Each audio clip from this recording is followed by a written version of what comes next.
All right, let's buckle down. Let's buckle down. Let's get our guest speaker on here. I'm fired up this morning. I feel so good. All right. Ladies and gentlemen, we thank him for coming on. And as you always know, I have so much respect for him. He's one of my favorite speakers because he does just such a phenomenal job. He just breaks it down, keep it real simple. And I just want to say I just want to say publicly to him, Mr. Dean Tarrolly, thank you, sir, for all you do for all the people on the call. And I appreciate you so much. Now, you guys know he moved from California to Oregon because his wife wanted a little place, more land to put a horsey on. And yeah, he wanted a little bit more land for his wife. And mama's happy. You know, guys, when mama's happy, everybody's happy. Mom ain't happy. Well, let's just say it's a little hard to live with. Good husband, says yes, dear. And every time I see him on the cruises or things we do in convention, a little getaway for the retreats, he's always got his beautiful daughter with us. I remember when she was about knee high to a grasshopper. Now she's almost a grown woman. You know what I'm saying? She just grown up around the ACN family. Without further ado, can we give a warm welcome to Mr. Dean RVP, CLC, Circle Man, Circle Champions, and all the other titles go with him. Hey, good morning, everybody. Great to be here. I am, excited to spend a few minutes with you all today. So let me start where I always start. You guys know how I feel about Al Thomas, what he does. You know, he talked about, what I do for the company teams and whether they're on my team or not. He's really talking about himself and not purposely, but look, there's certain things that leaders have in common. And I really do appreciate Al saying that because listen, I'll help anybody if I can. If there's something I can do to help, I will, and I'm totally happy to do that. Being a part of this call, I've spoken with a number of you that are not on my team in private conversations. Kush, we've talked however many times, and he's told me things that are going on in his life and maybe some advice or maybe just a different perspective that I might be able to give him. Or, there's a lot of you on here as well. I see Natasha. I remember Natasha Ismail, one of her first nationals. We talked for, it must have been an hour or an hour and a half, and we barely knew each other. And she just, when someone walks into a room and they kind of light it up, it doesn't matter who that person is or what team they're on. It's like you want to, kind of pour into that person if they're willing to take some coaching and they ask good questions. And she's an example. And there's a lot of them. James Clark on this call. Thanks, Natasha. I'll never forget that conversation. James Clark, man, we're friends. I didn't know James prior to this business. And, there's a lot of you. Jesse Harden, who's come to like our events in Tahoe. And my point in saying that is this, and you guys always hear me talk about Baker. I've known Brian for a really, really long time. And I'm giving you a little bit of detail in this because I don't take those friendships and relationships lightly, whether someone is on my team or not. And I've been really lucky, really great people that are on this call that do happen to fall into my team. And you guys, I'm telling you, like, I understand how lucky I am. Like, I understand how lucky I am to have found some really great people. Some of them train on Al's call, right? So when you talk about an environment and something that Al has put together, I know, let me see who's on here. I know Greg Williamson trains on this call. I know that Roxanne's been training on this call for a long time.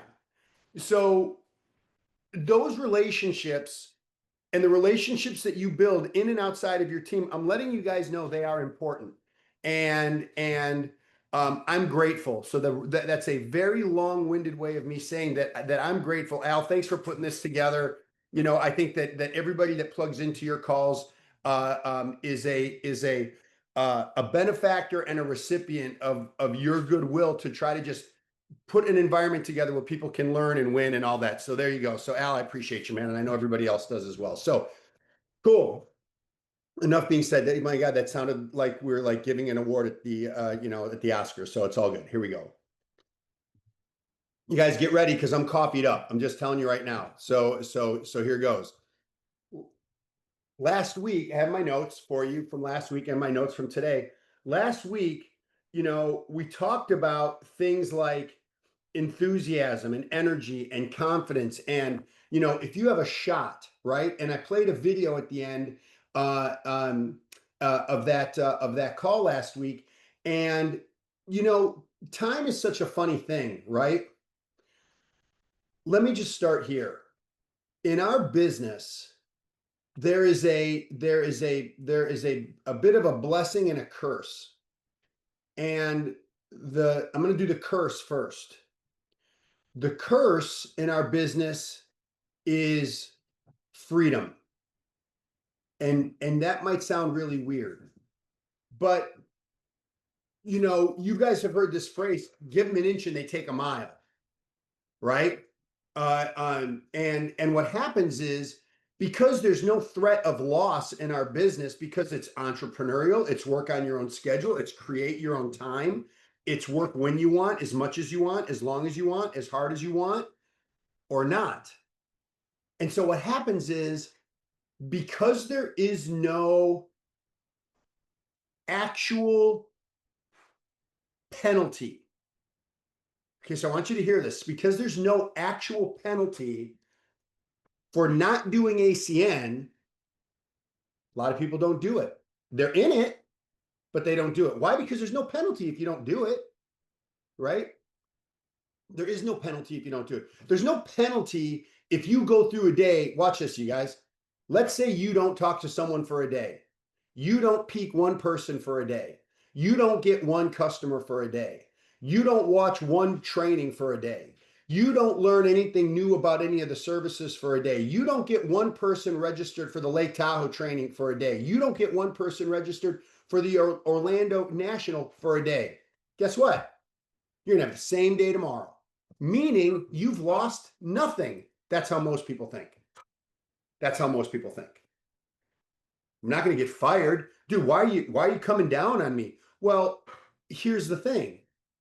You don't lose anything if you have an employee mentality for the opportunity that you're in. Okay? Now, the flip side of that coin, in terms of time and entrepreneurship, is a true entrepreneur realizes every day, blank slate. And they can fill that slate up with business.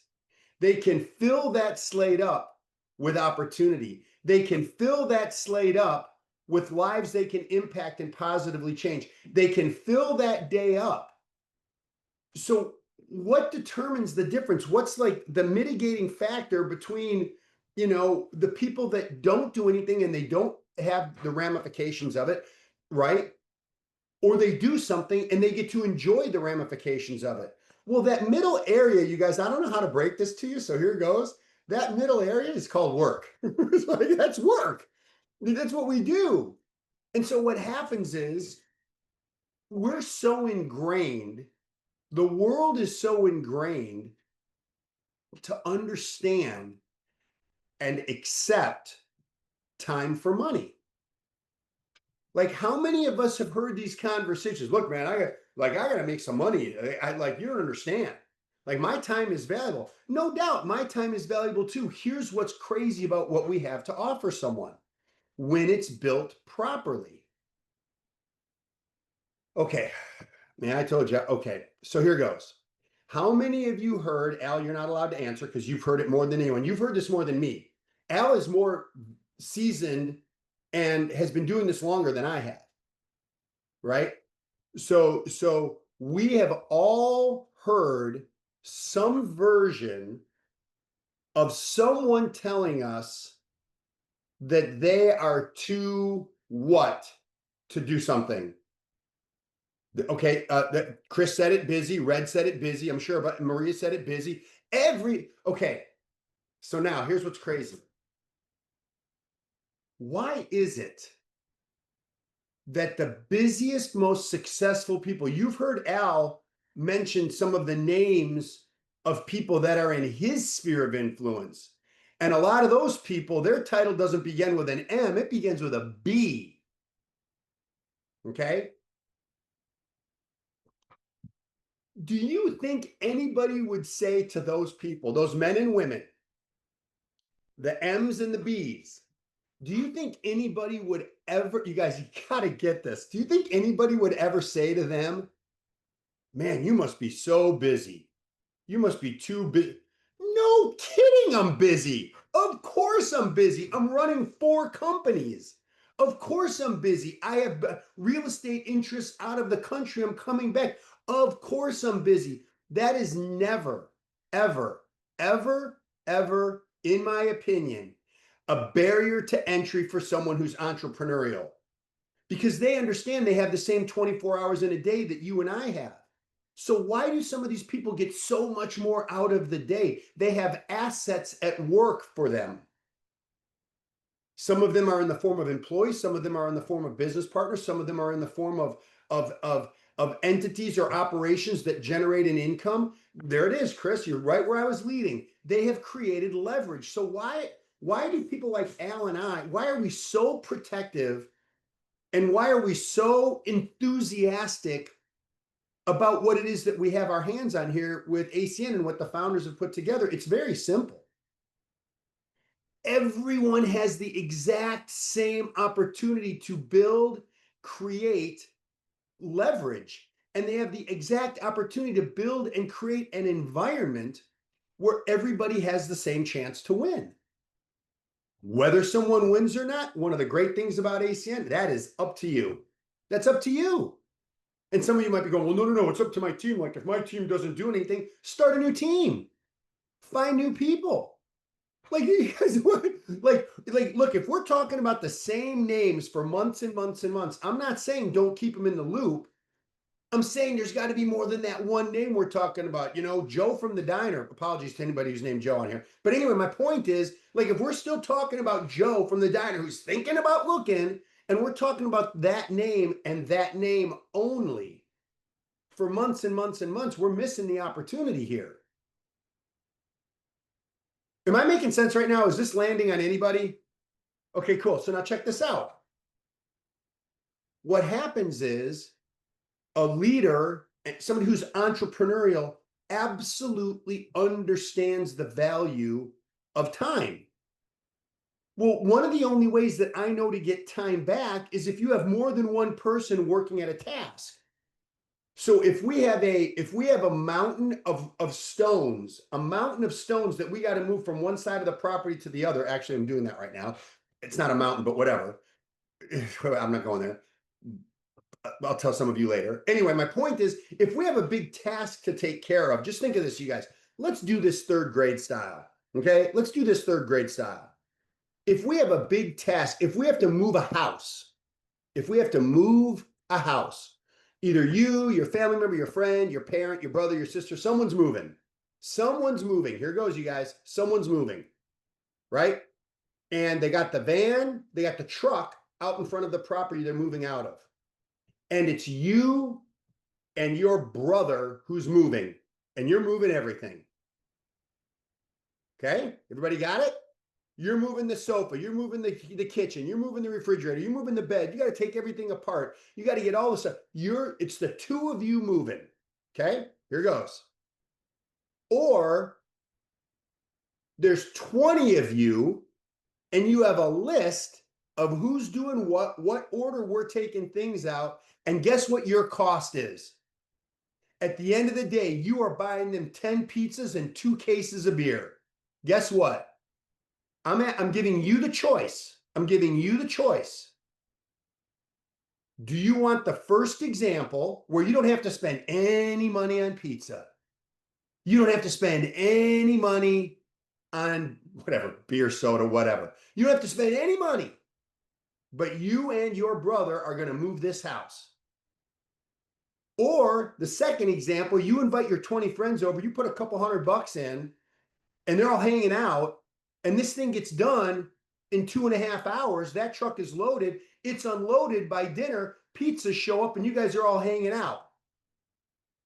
Do you guys know that most people have access to the group in example number 2, but they do example number 1? It makes no sense to me. Why wouldn't we include others and give them a reward for that inclusion? So I'm going to give you an example, right? You guys write this down, please. Write this down. Wherever you are, there you are.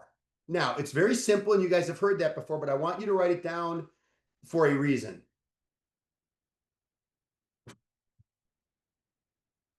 And then I want you to write this down. How you do one thing is how you do everything. Okay, so let's do the first one. Wherever you are, there you are. Okay. So you guys know Roxanne, right? We've been working together for a long time. Roxanne was in San Antonio. She moved to Lubbock, right? Built a massive team, went #1 in the company, went #1, okay, which is amazing. And now she has, after, a year and a half, almost 2 years there, she moved back to San Antonio. And guess what she had going on in San Antonio when she moved back there? Anybody want to take a shot at it? Thank you, Al. Zero, nothing, right?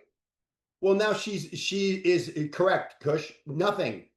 But now she's hitting top 10 on the charts. Okay. Now let me explain what's so amazing about that. Because she's going to say it's not her, right? It's the team. But I want you to know that wherever you are, there you are. And so what she did in San Antonio, she built from scratch in Lubbock, and now she's back in San Antonio building it from scratch. So there's got to be something to that. There's got to be wait a minute. How is that possible? Meanwhile, some people might be struggling finding that very first business partner, struggling, trying to get, well, I might figure out what some of these people are doing, right, to create this kind of activity from scratch. And you guys, sometimes what happens is, now look, some of you, this is going to happen as an executive team leader. Some of you, it's going to happen as a regional coordinator. Some of you, it's going to happen as a regional director when all of a sudden the clouds part, the sun shines, and you see something that you never saw before. And typically when that happens, that results in such a desire to change your circumstances that you do things that you weren't doing before. Okay? So that's the first thing. Wherever you are, there you are. And then the second one was how you do one thing is how you do everything. I'm going to give you an example from a different person that's on this call. So many of you know Red. She is a very big deal in this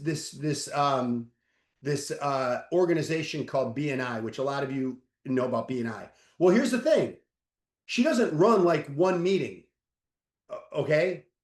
She runs a whole freaking, I don't know, territory or whatever you call it. And she's got a lot of people that come to her for leadership guidance and advice. And she leads a ton of people in that. Here's what I'll tell you. If someone has success in one area, it is very reasonable to believe they're going to have success in another area because they have the core things inside already that gave them success in one area. And I got to tell you, some of you, so just understand that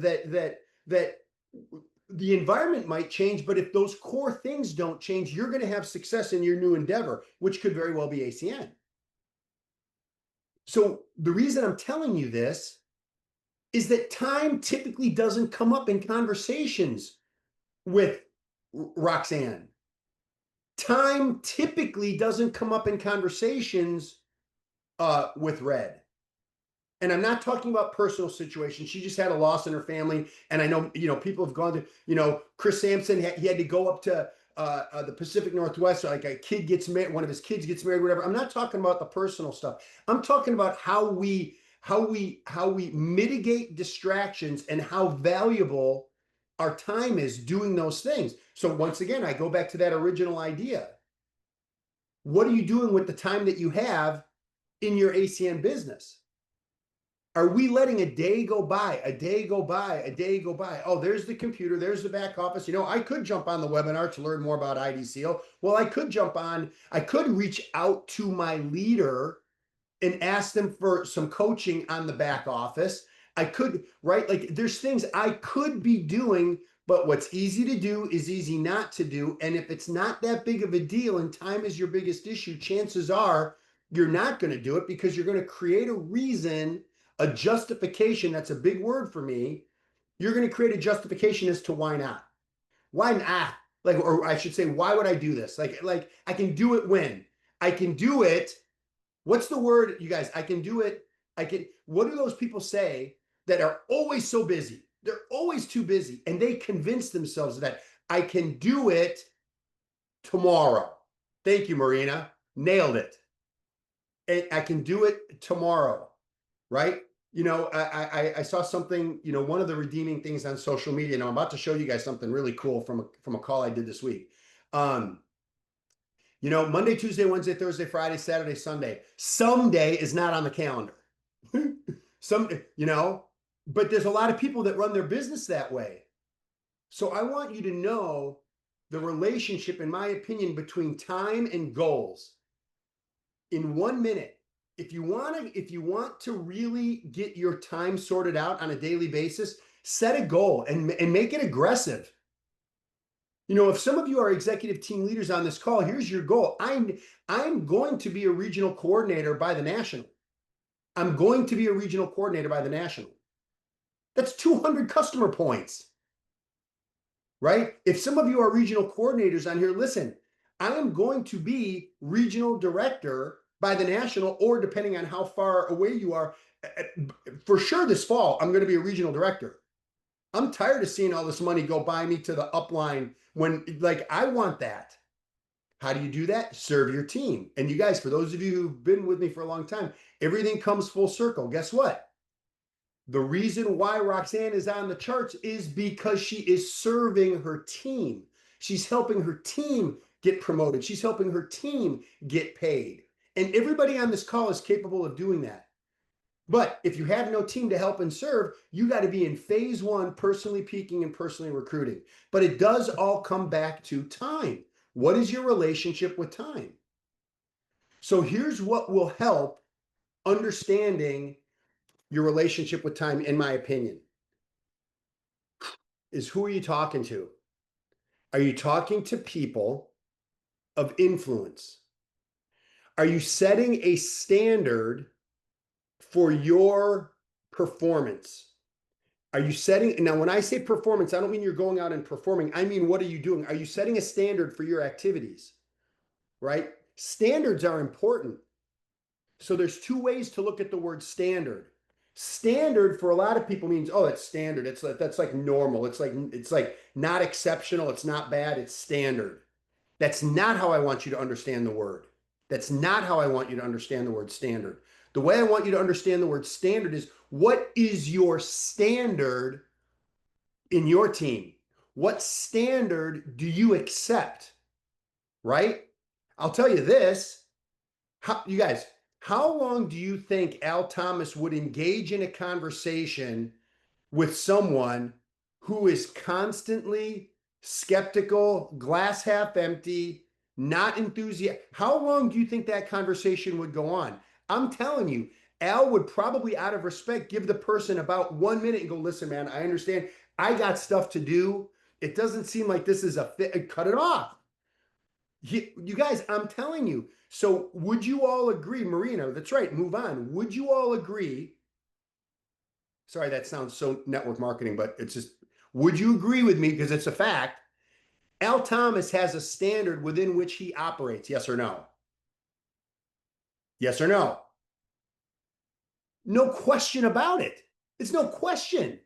So we have to figure out what standard you have. So I'm going to show you guys something. I'm not playing a video, so it should be very easy. But I showed this to a bunch of leaders. I do a separate leadership call, and I showed them this. So for those of you on my team that weren't able to make the last call, I want you to watch this. So this is pretty cool. So let me bring this up. This is about a standard. And it's from a name of a company that we all know. But I hope you guys get this, and I hope some of you can turn your cameras on, because I'd love to see your reaction when you see this. So here goes. And for those of you who know what I'm about to show, don't be like putting in the chat and giving stuff away here. That's let's not ruin the end of the movie. Okay, here goes. Ferrari doesn't just sell cars to anyone with money. They have a secret blacklist of customers they refuse to serve. Justin Bieber, Kim Kardashian, 50 Cent, They're all banned for life from buying Ferraris. Here's how the rejecting customers became their billion-dollar strategy. Here goes. In 1947, in Maranello, Italy, Enzo Ferrari built his first car. His philosophy, Ferrari chooses the driver. Thus began customer rejection strategy. Ferrari doesn't just want your money. They want your reputation, your behavior, your image. Every buyer is thoroughly investigated. Money alone never guarantees success. Justin Bieber breaks every rule imaginable. He customizes his 458 Italia illegally, tries selling it at an auction. Ferrari bans him permanently. Cannot own a Ferrari. Kim Kardashian gets blacklisted for image issues. Her social media posts don't align with Ferrari's values. 50 Cent is banned for inappropriate content. Celebrity status means nothing. Floyd Mayweather owns multiple Ferraris. He posts flashy social media content. He gets removed from the limited edition list. Even loyalty has its limits. Nicolas Cage gets blacklisted completely. Financial troubles, car repossession. Ferrari values financial stability over fame. Reputation matters more than celebrity. The selection process is highly exclusive, favoring men over 40 with a clean reputation. Lamborghini owners are not allowed. How crazy is that? Limited editions need special approvals. LaFerrari has 500 invite-only cars, while the Daytona SP3 has 599 pre-sold. Access to these is controlled by a blacklist.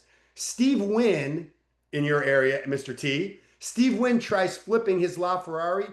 Ferrari yanks his dealership privileges. No one is above the rules. Wealth doesn't buy exceptions. Here we go. Ferrari's strategy effectively boosts demand. Please get this, you guys.